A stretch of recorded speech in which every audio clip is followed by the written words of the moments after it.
Hi, my name is Emily Boardman. I'm a middle school coach here in Belton, Texas. I coach volleyball, basketball, track, and soccer. My athlete today is Sarah. She is a college athlete. She plays volleyball. Her position is outside. So all of the lifts and skills that we're going to be working on today are going to be tailored to working on her stability and agility for that position. She recently had a torn ACL, surgery on that torn ACL. It was about a year or two ago.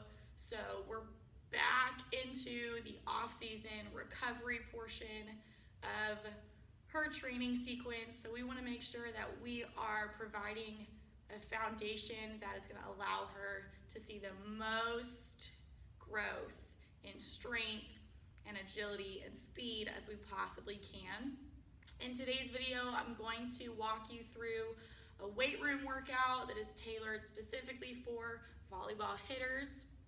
I will demonstrate and talk you through a warm-up, the workout itself, and a cool down, so make sure that you are watching all the way to the very end.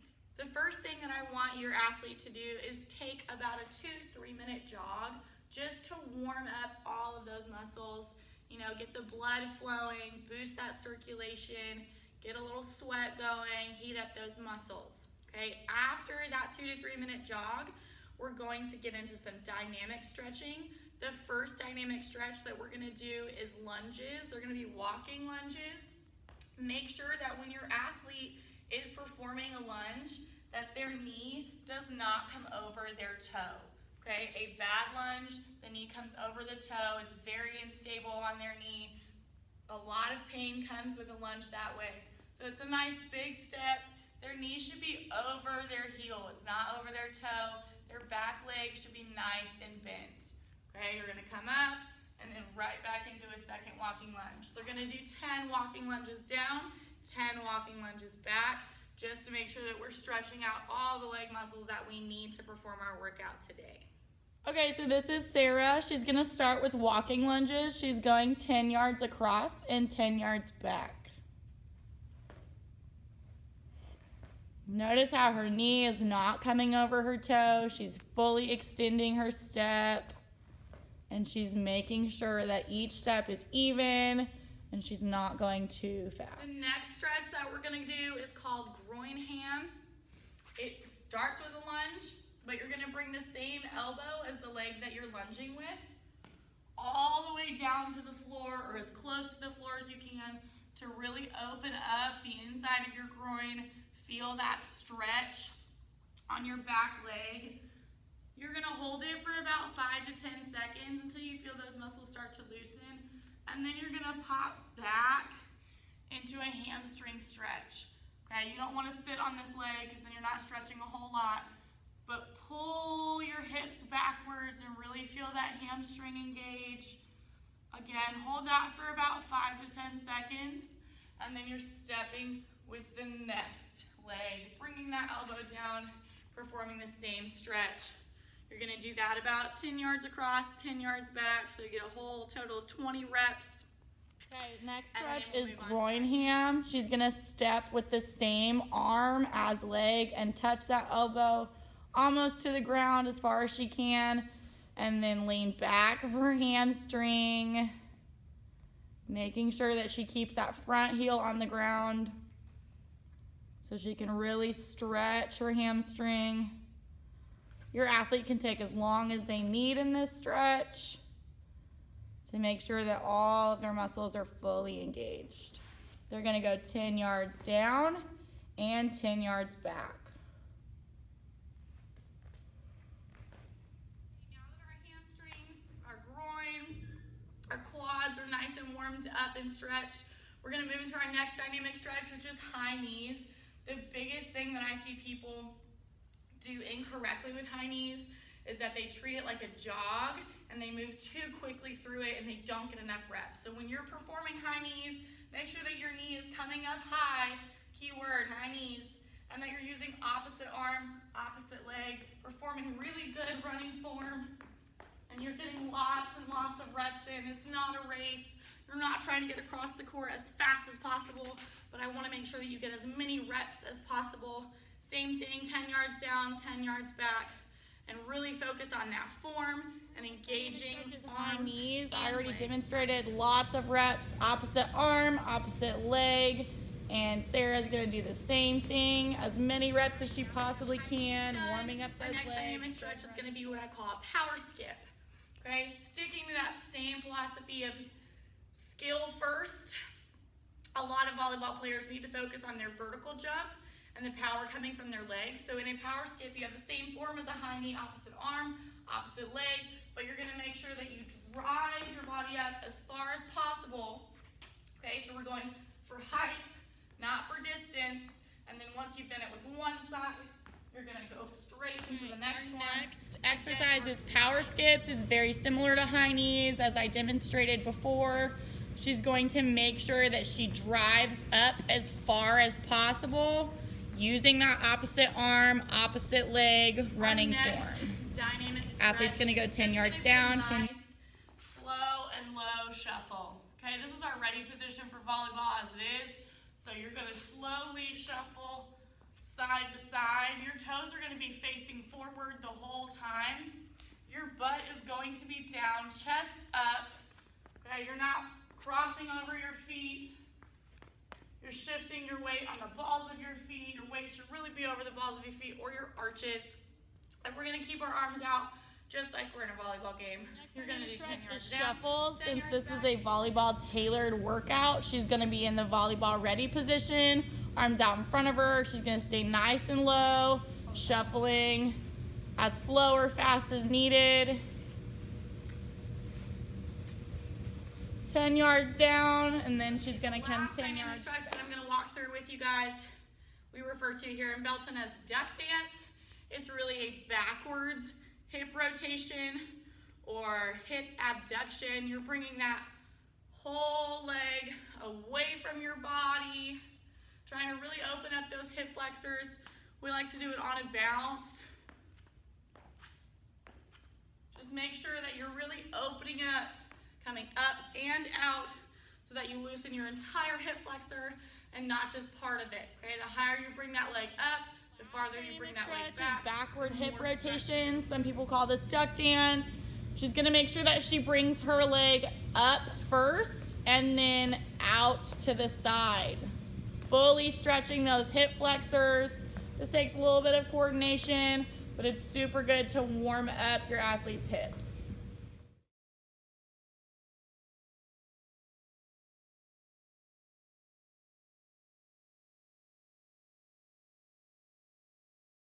Okay, the first 3 lifts that we're gonna do in the weight room are going to be really working on single leg stability, single leg strength, single leg control, because volleyball players have to have such amazing strength in all of their joints in their body. So I'm really just gonna work on body weight with Sarah, but we're gonna make sure that all of the lifts and the moves that we're doing are 100% tailored to the skills that she's gonna need on the court. So the first lift that we're doing are weighted step-ups, but they're overhead. So in an overhead weighted step-up, I want them to keep 5 or 10 pounds above their head, okay? A normal step-up, you're driving that knee up, coming back down, switching, driving that knee up, okay? It's super important for volleyball players to have strength in their shoulder joints. We're boosting that range of motion in their arms while working on that ankle and knee stability while they're doing their step-ups, okay? So we're kind of knocking out 2 birds with 1 step. All right, the first lift in our superset, or our first superset, is overhead step-ups. So Sarah's gonna hold the weight above her head. Her arms are gonna be as straight as possible, and she's gonna perform a step-up, driving that knee up while balancing the weight on top of her head. This is gonna increase her stability in her spine and her ankles. It's gonna help with the range of motion in her shoulders and warm her up for the next. We're setting the overhead step-ups, single leg box jumps, and approach box jumps. Make sure that if your athlete needs a lower box or a higher box, that you are tailoring this workout to their needs. I don't want somebody to get hurt because you're pushing them too much. So for these 2, we're using kind of a lower box the strength that's needed to increase the height of the box. So on a single leg box jump, the principles are the same of a double leg or a normal box jump, okay? But you want to make sure that you're really using your arms and you're engaging all of your quadriceps and hamstrings so that when you jump on the box, you have a nice platform to land on. Fully extend that leg when you get to the top to make sure that you're getting the entire eccentric and concentric contraction for your muscles, okay? You'll switch legs. Sometimes athletes are a little bit more stable with one leg than the other, and that's totally okay. It should be at their own pace. Make sure that they're keeping balance. See, I lost balance there a little bit, and that's okay because we're just using body weight today to work on that form, to work on their balance, to work on that stability. Next lift in this superset is going to be single leg box jumps. So she's going to be sure to use her arms as much as possible. She's loading on one leg, getting on top of the box, and trying to balance. It's totally fine if your athlete struggles. That's why we're making sure that we start with a low box and we're not challenging them until they're ready and strong enough in all of their joint flexion to do this with a higher box. So as an outside hitter, Sarah is using a three-step approach every time that she approaches the ball. So we're gonna do the same mechanics, except instead of jumping to hit a ball in the net, she's jumping onto the box. So she needs to take about 4 or 5 steps back to make sure that she gives herself room for these approach on the box. And then she's gonna go through the exact same footwork. She is right-handed, so it'll be left, right, left. She's gonna load on that second left and then explode up. So it'll look something like this. Left, right, left, landing on the box, fully extending. Moving into our third lift or exercise in the superset is what we call approach box jumps. Sarah's gonna use her 3-step hitting form, left, right, left, and land on top of the box. She can land loaded or she can land extended as long as she's driving her feet up to get on top of the box.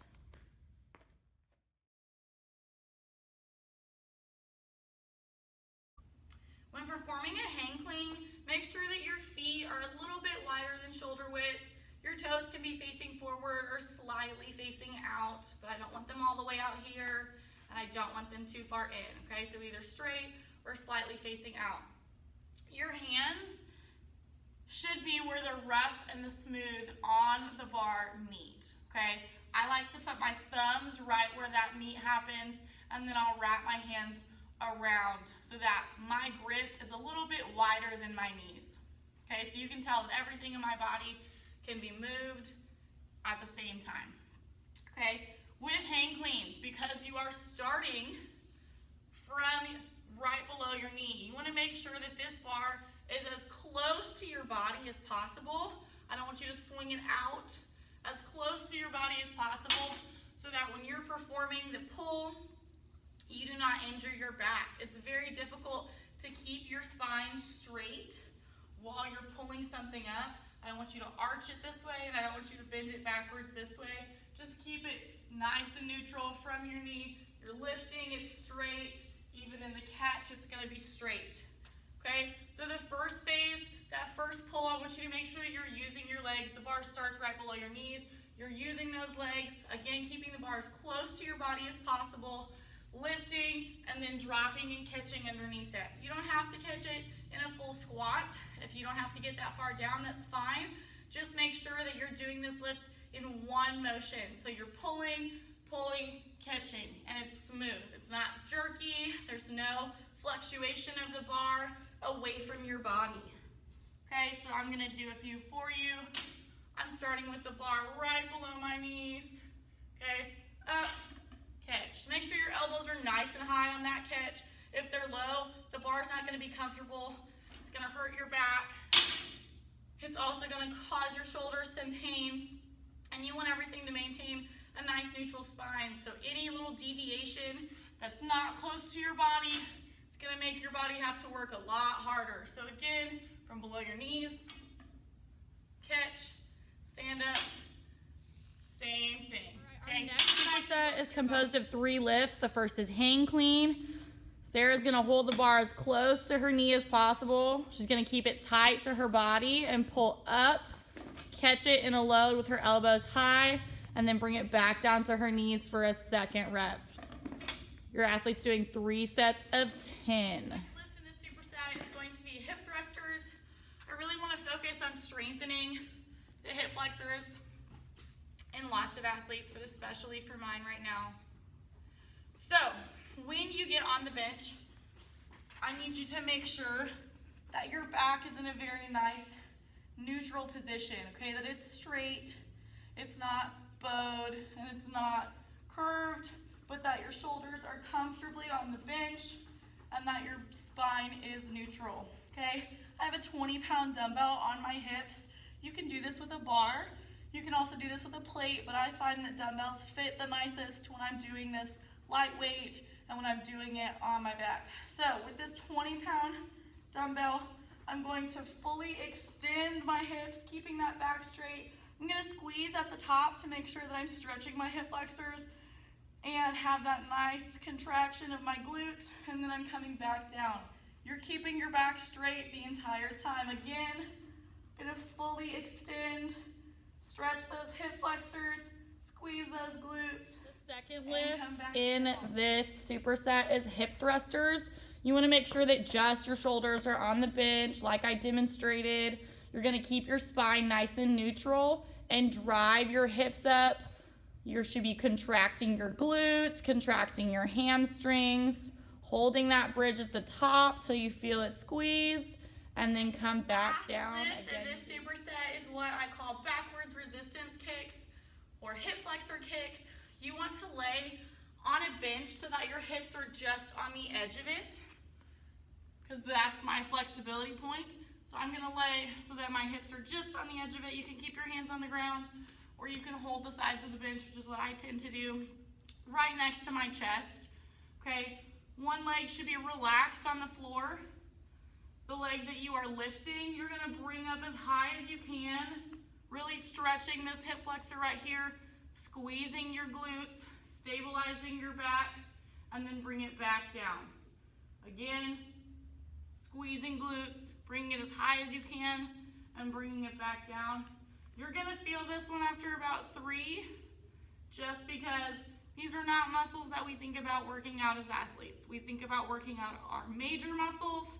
We don't think about working out the small ones. Last lift of this superset is going to be backwards resistance kicks. So she's gonna relax one knee on the floor. She's holding the bench tight at her chest, and she's going to extend her free leg as high as she can, keeping her hips straight, and then relax back down. She'll do 3 sets of 10 on each leg.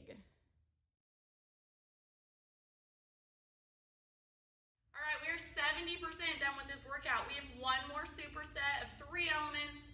That's gonna be made up of goblet squats, body weight skaters, and single leg deadlifts. And then I'm gonna walk y'all through a nice cool down. So make sure you're paying attention to the end of this video. All right, for goblet squats, we are going to make sure that we're holding the dumbbell with the palm of our hands facing upward, okay? Your fingers can grip the top, and make sure that your elbows are comfortably relaxed by your sides. Your feet should be a little bit wider than shoulder width. Your toes can be a little bit pointed out, but make sure that your spine is staying neutral when you bend at your hips, okay? So hip flexion is super important in this entire workout. You're gonna bend at your hips, keeping that back nice and straight. I'm gonna go a little bit lower than parallel, and then I'm coming right back up. I'll give you a side view also. Feet shoulder width apart, toes slightly out, keeping my spine nice and neutral. I'm gonna squat all the way down, a little bit past parallel, keeping that weight nice. So in a goblet squat, her feet are gonna be a little bit wider than shoulder width. Her toes can be slightly pointed out. She's going to squat a little bit below parallel, holding that weight nice, cupping it with her palms. She's gonna do 3 sets of 10, making sure that her weight is over her arches, not her heels, not coming up on her toes. In this weight room, we have mats for us to lift on that happen to be a really great distance apart. So on body weight skaters, we're working on ankle and knee stability. We're also working on flexion of your joints and whether you can load and maintain balance while you're shifting your Okay, so if I'm starting on the left side here, make sure that you're using your arms to help you, coming over, landing stable. This loading position and jumping position is super, super helpful for volleyball players because this is their hitting load. We're bringing our arms, stretching, balancing, making sure everything is stable, my spine is straight, making sure that we're absorbing that weight as we come down. That last one was a little shaky, so I'll do one more. But you want to make sure that you're adjusting to your own body weight. The second lift in our third superset is body weight skaters. So we're working on the arms portion of our hitting form. So she's going to drive those arms up as she transitions her body weight. Great. The goal is to work on stability in all of your flexion of ankle, knee, and hip. But I have none of. We're in the off season. It's okay. Okay, make sure you're driving your arms up like you would in hitting form. Our last lift for this workout is a single leg deadlift. Okay, single leg meaning one, deadlift meaning we are going to keep our body and our leg fully straight. So I'm using a dumbbell for this and not a kettlebell. So I'm going to hold it by both sides. That allows my shoulders to be straight, my back to be straight. Because I'm only using one leg, I'm going to touch my toe of that second leg so that I know this leg's out of commission, I'm not using it. You can put a slight bend in your knee, not a whole lot, but a slight bend.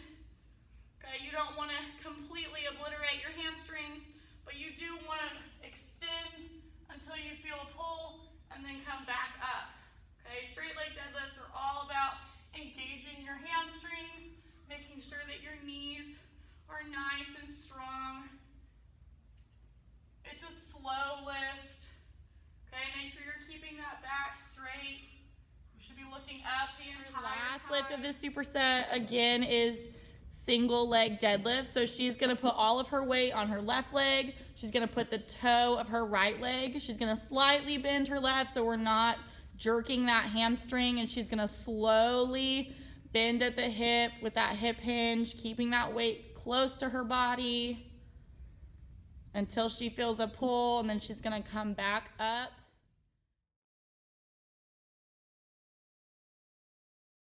All right, we are finally to our cool down for this workout.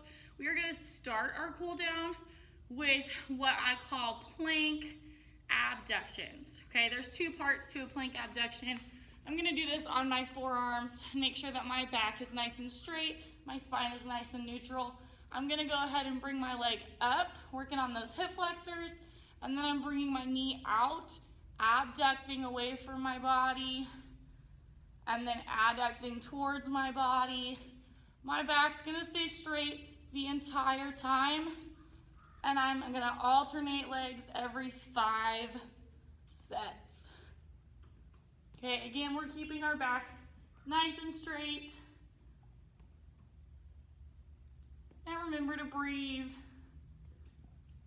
and do these as slowly as you During need the cool down portion of our video. So these are planks with abduction. We're holding it on our forearm. She's gonna extend her leg backwards as far as she can and then bring it out to the side like a fire hydrant. She's gonna alternate her legs, keeping her form, keeping that spine straight, making sure she stretches those hip flexors. She's doing 10 on each leg. All right, the next exercise for our cool down is called an inchworm. There are 2 variations to do an inchworm based on the fitness level of your client. The first version is gonna be you're gonna stretch and very, very slowly hinging at the hip, keeping that back straight. Walk your arms out to a high plank, and then you're gonna begin to walk your toes up. Again, this is a very slow stretch.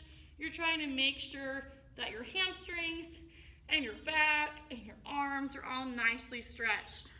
The more advanced version of an inchworm starts the same. You're gonna inch those hands out, keeping your hip hinge, keeping your back straight, but at the top, instead of holding that plank, you're gonna perform a push-up And then inch those legs back up. Slowly, slowly, slowly stretching the entire exercise or inchworms. She's gonna slowly work her hands out in front of her. These should be baby steps. She's gonna do a push-up at the bottom. We're doing advanced inchworms, and then slowly inching her toes back up. The point of this cool down exercise is to make sure that we are fully stretching out our legs, those hamstrings, those calves, in some cases your Achilles, depending on your athlete's needs. You're gonna do 10 inchworms down, 10 inchworms back, and we're doing 3 sets of these. Our next stretch is gonna be kind of a yoga stretch. It's called pigeon. You're gonna lunge forward and fold that knee under your body, keeping your hips facing the same way as your shoulders. And you're gonna make sure that your back is nice and straight. To get a deeper stretch, you can walk your arms out and kind of lay into it. Your hips are staying straight, your shoulders are staying straight, and you're sinking into this. You should feel it right in your hip flexor and right behind in your glute and the back and top portion of your hamstring.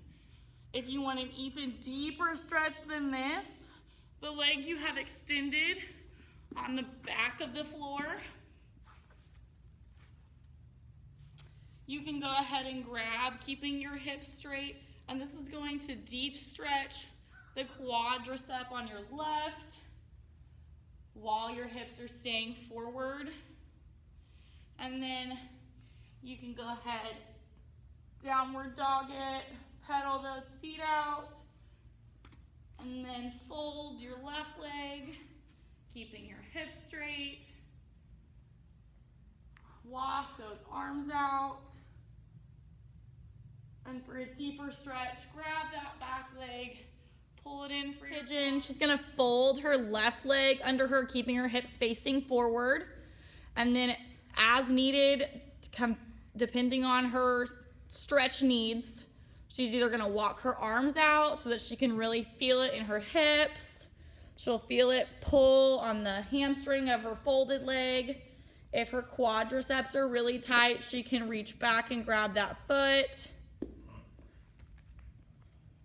Keeping her hips forward. And then she'll switch legs. So with your back fully flattened on the ground and your legs fully flattened on the ground, you're gonna grab one knee, keeping your hips straight. You're going to pull it towards you and to the side of your body. So you don't want to pull it to your stomach because it's going to hit you in the rib cage if you're me, but pull it towards you and to the side of you, keeping your hips flat on the floor. You're going to hold this for a minute, or as your client needs. If they need a deeper stretch than that, they can also pull their knee out. It's going to work the inside of their groin. Okay, you're going to do both legs, pulling it towards you and away from your body. And then if they need a deeper stretch, I'm gonna pull it out and I'm gonna feel it in that inner groin. With her body fully flattened on the floor, legs straight, she's gonna bring her right knee into her chest, grabbing her knee with her arms. She's pulling it towards her body and away from her body. So she's not tucking it into her chest. She's bringing it out to the side so she gets the full stretch, and then she'll switch legs. Make sure that this is a slow stretch. Make sure your hips are flat on the floor and facing the ceiling. You'll do about 10 reps on each leg, and you're doing 3. Thank you so much for watching this video today. Again, we were working on single leg stability. We were working on balance. We were working on strengthening the agility and the volleyball skills that my client needs. And remember that we are in the off season right now. We are recovering from an ACL tear and surgery. So all of these workouts, all of these exercises can be modified to a heavier weight, can be modified to a lighter weight. I can add to them, I can take them away. It's a very versatile workout. It can be as intense or not intense as you want. Thank you so much for watching. Comment or like if you have any questions.